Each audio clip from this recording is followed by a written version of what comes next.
scramble into 210 now.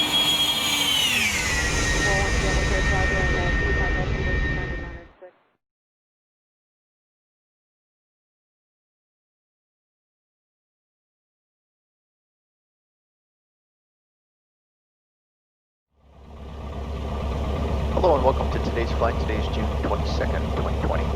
Today we're going to fly from Tacoma Narrows Airport down to Vancouver Pearson Field. That's Kilo Victor Uniform Oscar.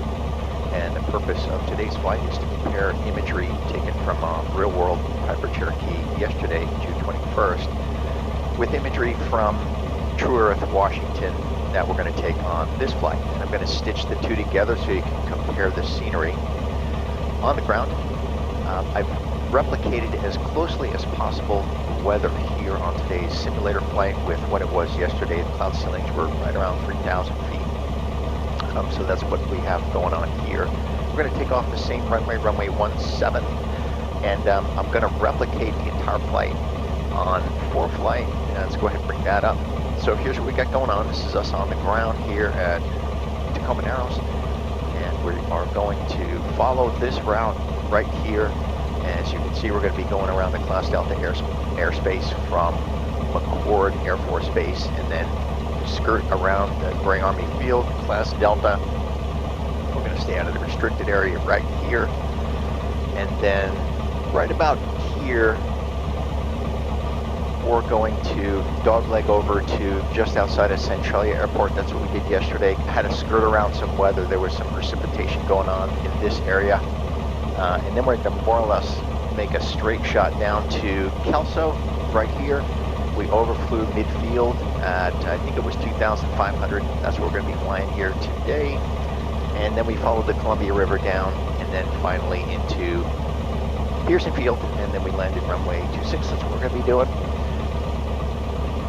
I'm going to move this down here and we'll kind of follow that course as we fly.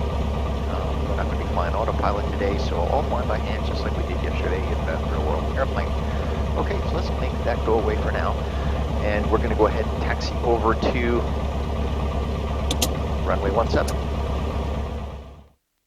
Tacoma Tower, Cherokee 7428 Romeo, holding short runway 17, southwest departure. Cherokee 28 Romeo, southwest departure is approved. Runway 17 cleared for takeoff. Cleared for takeoff, runway 17, southwest departure 28 Romeo. Robinson 7 Romeo Charlie, contact Seattle departure. Contact departure 7 Romeo Charlie. 071 has traffic sight. Cessna 071, number 2, follow the diamond off your left wing, runway 17, clear touch and go. Clear touch and go, number 2, Cessna 071. Okay, checking the DG on the roll, and DG is set. Off the brakes, full power.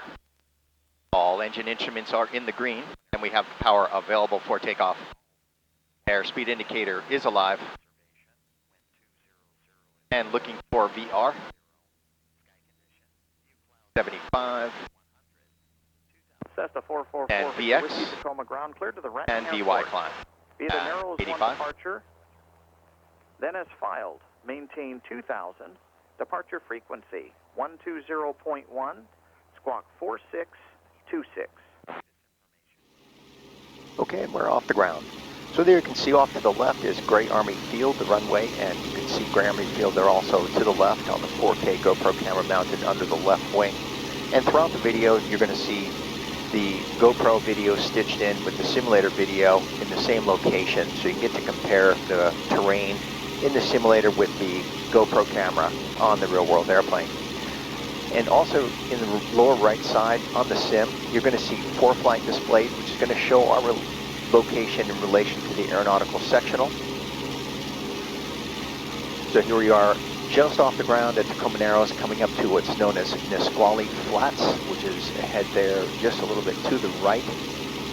This gives you a chance also to compare some of the structures located on the ground in the real-world video with those that show up in the simulator in TrueEarth US Washington. So there's Nisqually Flats you can see on the aeronautical sectional. We're just coming up to that.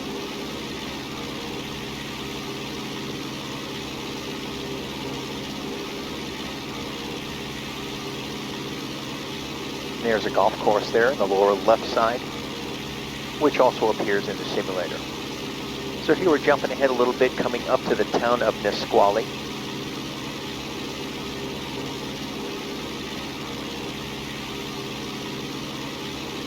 And that's how it looked from the air yesterday. The overcast was about 3,000 feet, so we had to stay below those at about 2,500 feet. And there was some precipitation going on, and we had to do a little bit of dodging to stay around that.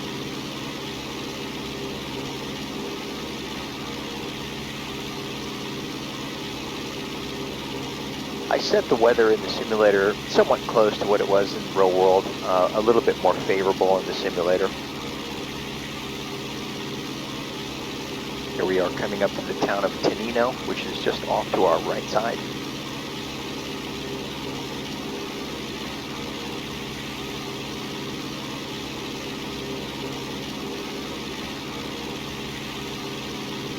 And there we are coming over some of those low-lying hills that we just passed in the simulator.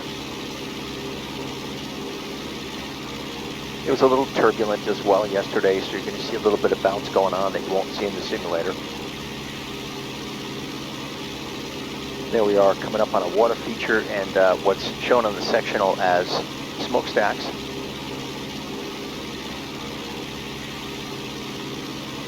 And there's that same water feature and the smokestacks at 12 o'clock. Those make a great landmark, particularly when they're spewing smoke. You can see it from 10, 15, even 20 miles away, depending on your altitude. It also gives you an idea of what the wind direction is on the ground.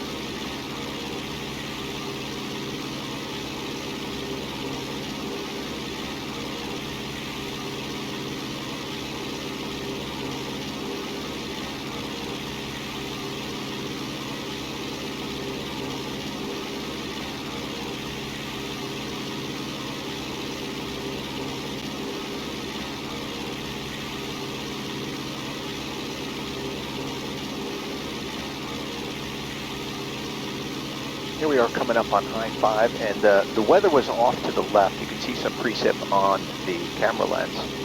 So in order to avoid that, we jogged right and then followed I-5 all the way down to Vancouver, Washington.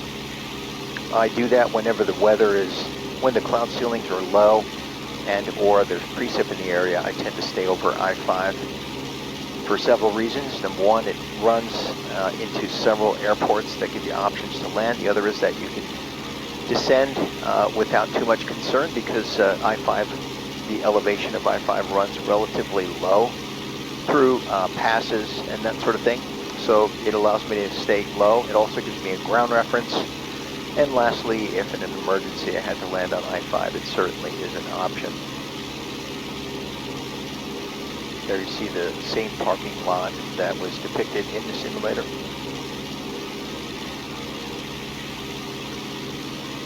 And then there's a interchange and then water feature up there to the right that you can see, just to the right of I-5. So far I'm very impressed with TrueEarth. What you'll see, however, is when we get into southern Washington, you'll notice there's that same interchange and the water feature off to the right. Looks like irrigation or something along those lines. In any case, what happened was before reaching the southern border of Washington State, the terrain quality fell off significantly back to, I guess, a default X-Plane terrain quality, even though it's still in Washington State. You'll see that there as we get close to the southern border. That was a little disappointing for me. And here we are coming up to the Toutle River, coming up to Castle Rock. Still following I-5 for the reasons I mentioned. You can see some of these lower clouds and then there's precip in the area. But it looked better up ahead, and I know that the MOS forecast for both Vancouver and then Tucumã Narrows, where I had to return later in the day, was improving. Now we're still following I-5 to a river and just coming up to Kelso. There in the distance, I'm going to be crossing the airport at Kelso, across midfield at 2,500. Then we made a left turn and descended down to the Columbia River and followed that at 1,500 feet all the way into the airport. So there again is Kelso up ahead, where the rivers converge, and the airport's just up there where the two rivers meet. We'll be crossing that here in a minute, and you'll see it.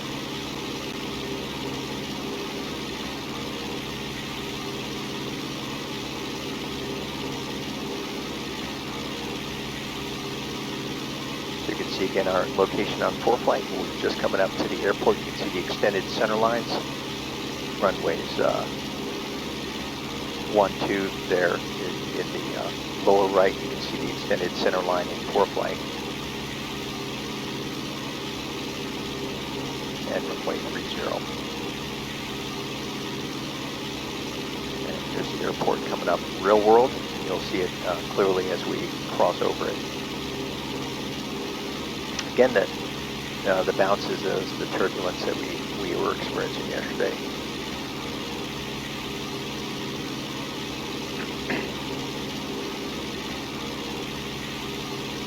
And we're still over I-5, as you can see. There's railroad tracks below us with a train clearly visible there at the bottom part of the screen. And there's the runway down below. Right after we crossed the airport, we began to descend at 1,500 along the Columbia River.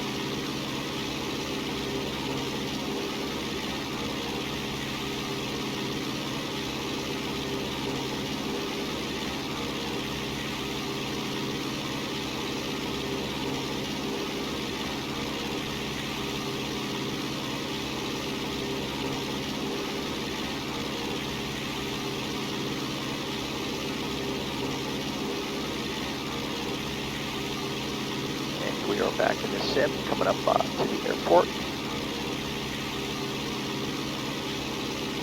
Again, good ground detail. It's photorealistic up until the point that you can actually probably see it off in the distance there. You can see where the detail falls off dramatically. You can almost see a line delineating the high-quality imagery from the probably what is, I believe, the default X-Plane imagery.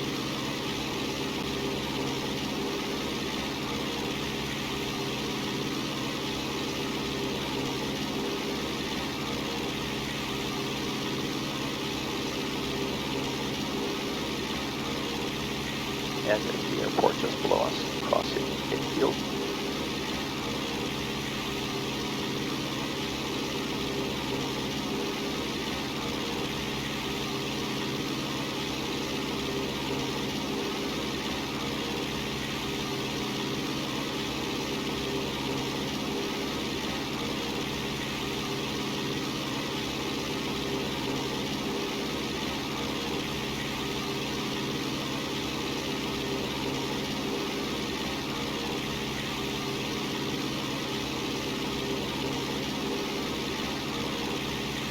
Where we began our descent down to 1,500. We followed the contours of the river until we got to Vancouver Lake and then direct to Pearson Field.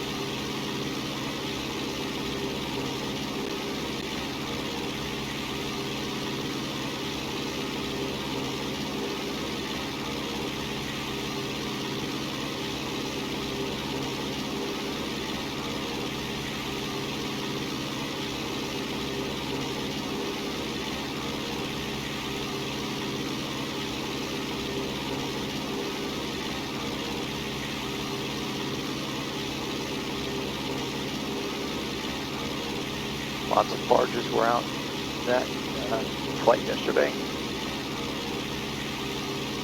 Recreational boaters.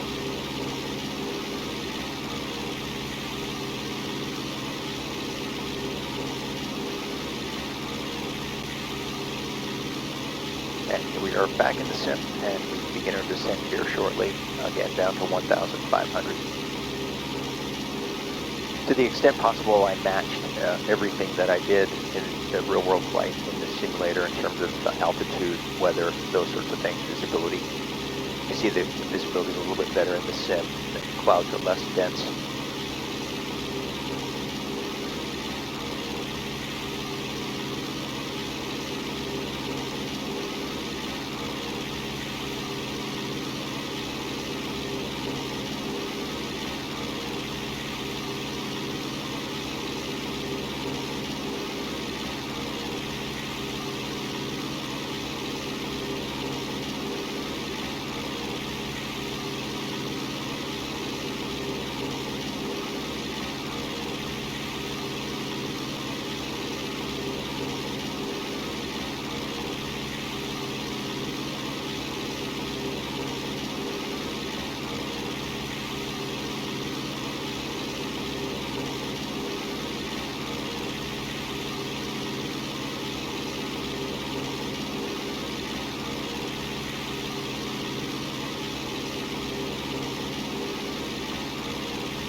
And you can see not too far in the distance there, the detail in the terrain just almost disappears. It becomes very sparse. So I was disappointed with that.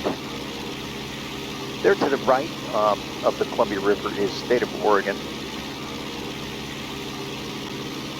The detail there, even though it's a different state, matches the detail on the Washington side. I imagine that's because they have a little bit of overlap when they create the detailed HD imagery.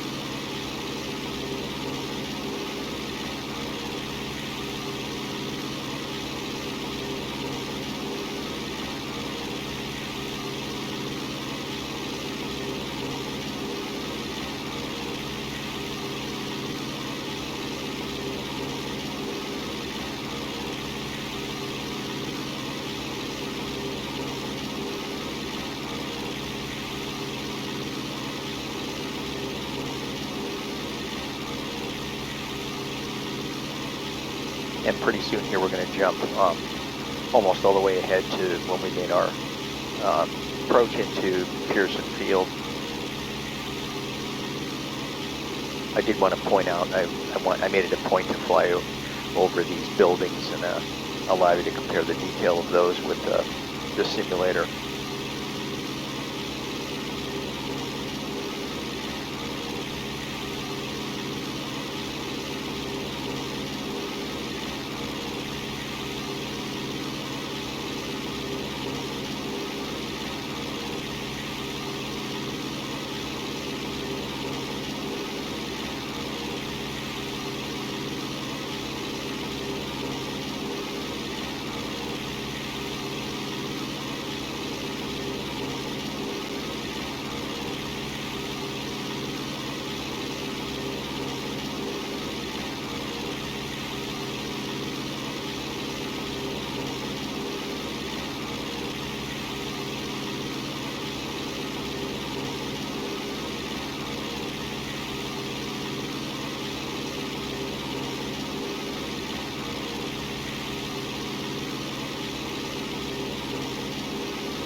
here we are coming up on that line I was telling you about where the detail falls off considerably. Just ahead there, just after that small island, and you can see even the south edge of that island, you can see that the detail right there falls off when compared to the north end of the island. So again, I was disappointed in that. If you look at I-5 heading from north to south, and we're flying south, the detail of that just deteriorates. It's just almost like you hit a wall, and then you can hardly even see it there. So again, that was disappointing. But up until this point, I was very satisfied with the package. Most of my flying is in the northern portion, central and northern portion of the state. Nonetheless, I do fly in the southern portion of the state. So I don't know if there is a solution. Perhaps if I got the Oregon, the TrueEarth US Oregon package, it would cover this area. That certainly is an option.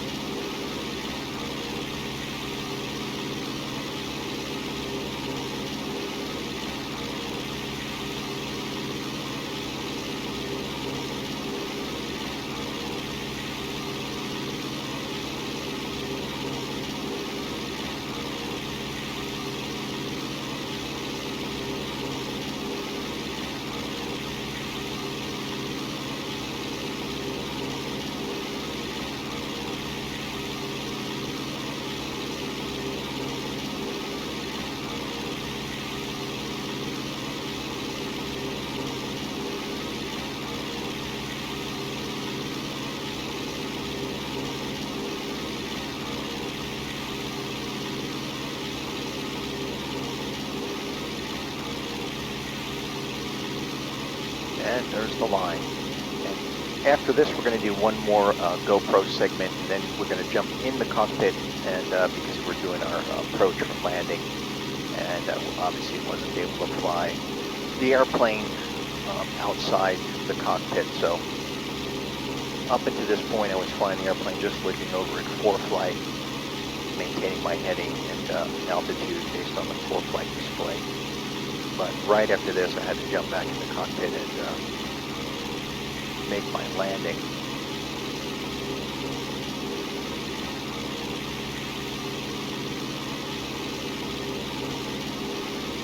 That's Vancouver Lake, which is a VFR reporting point. And right at this point, I notified Pearson Advisory, which is Portland International Tower, to advise them that I was landing Pearson. That's part of the special VFR procedures for Pearson Field. And there's Vancouver Lake, just ahead at 12 o'clock in the real world.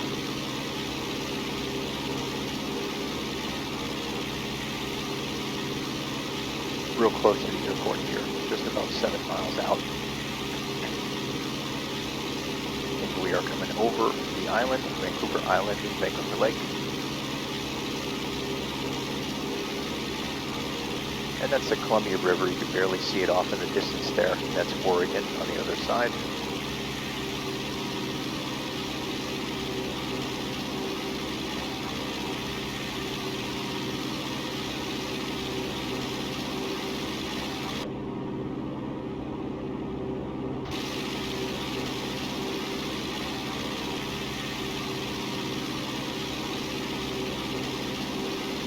And here we are on the 45, getting ready to enter right downwind for runway 26.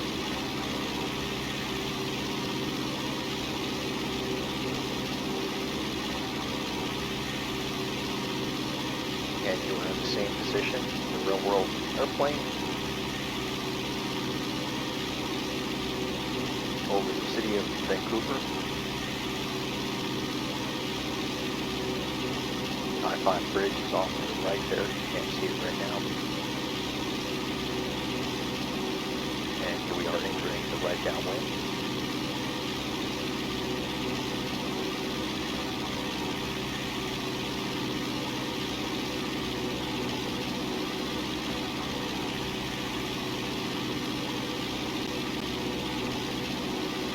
And same position in the simulator.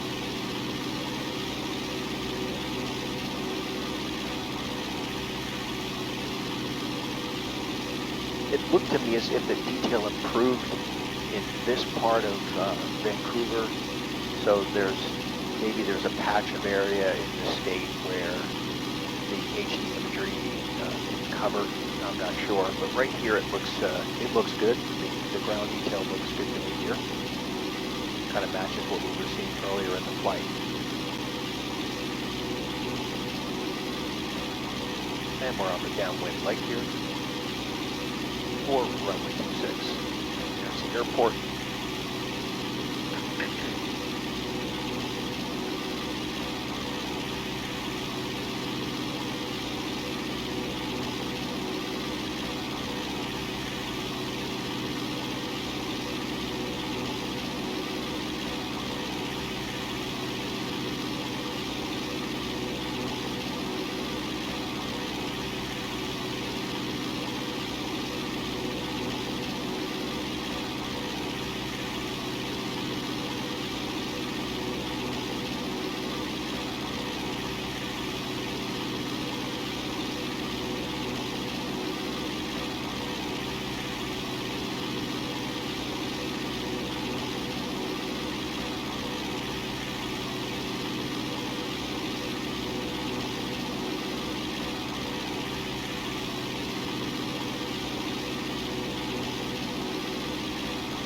Descending on the downwind leg, getting ready to turn right base.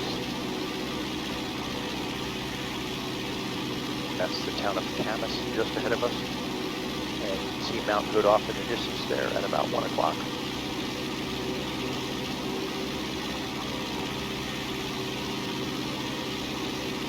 And here's the GoPro recording on the same segment of the flight. Can't see Mount Hood due to the cloud cover.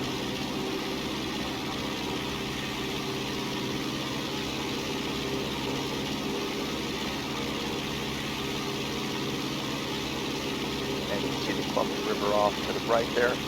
Portland International Airport is just over there.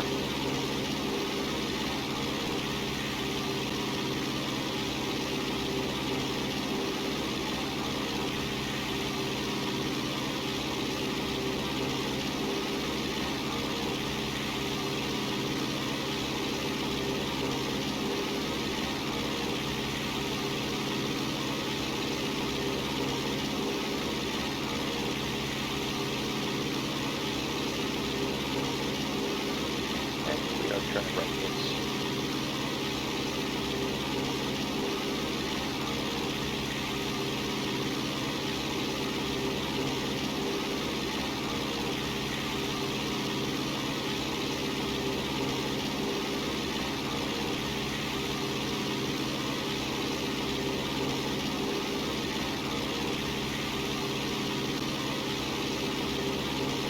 And rolling out there and setting 25 degrees flaps.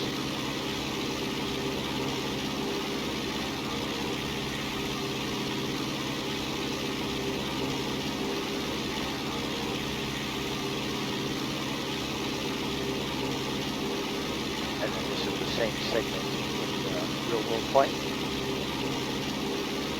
Everything I do in the simulator in terms of airspeeds, flap settings, and power settings match what I do in real world, and that's for training purposes. And 90+% of my flying in the simulator is with the same airplane that I fly in real world, again for the training benefit.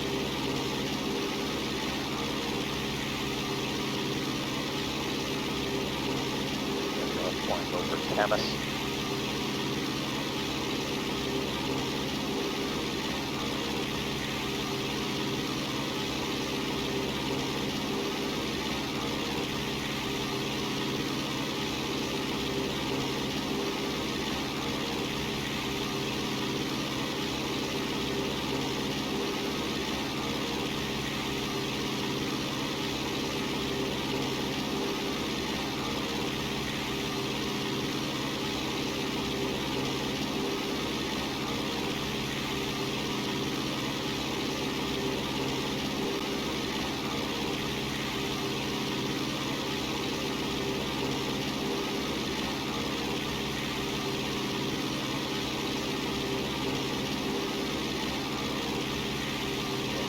ready to turn final.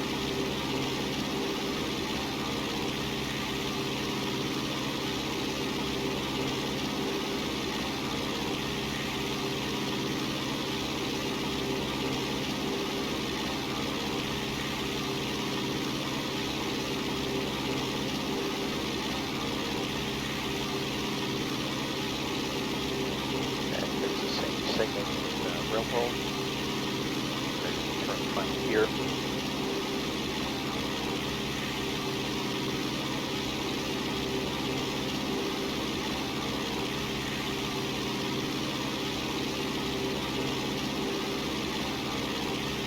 That's State Route 18 below us there. Destination ASOS is 135.125.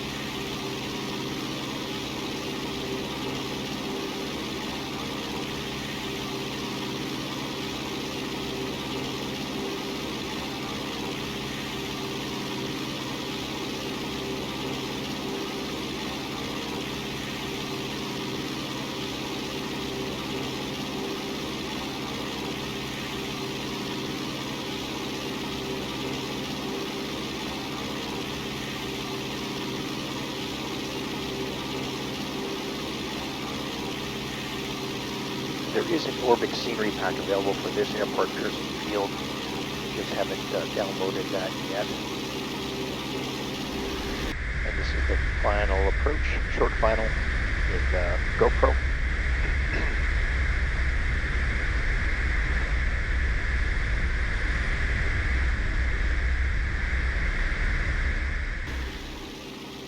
And the same segment in sim.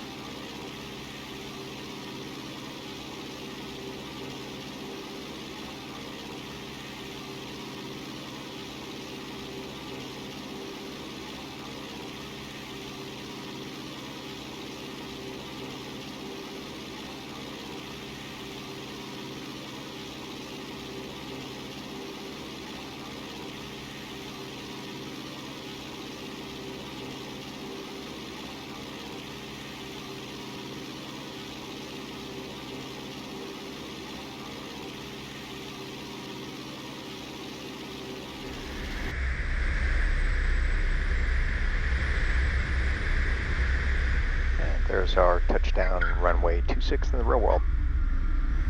And that wraps it up. Thanks for joining me on my comparison flight. I just wanted to compare the TrueEarth HD scenery with the real world recorded on a 4K GoPro. Overall, very pleased with the scenery package, with the exception of some areas in the southern part of the state. Thanks for joining me, and I hope to see you again soon.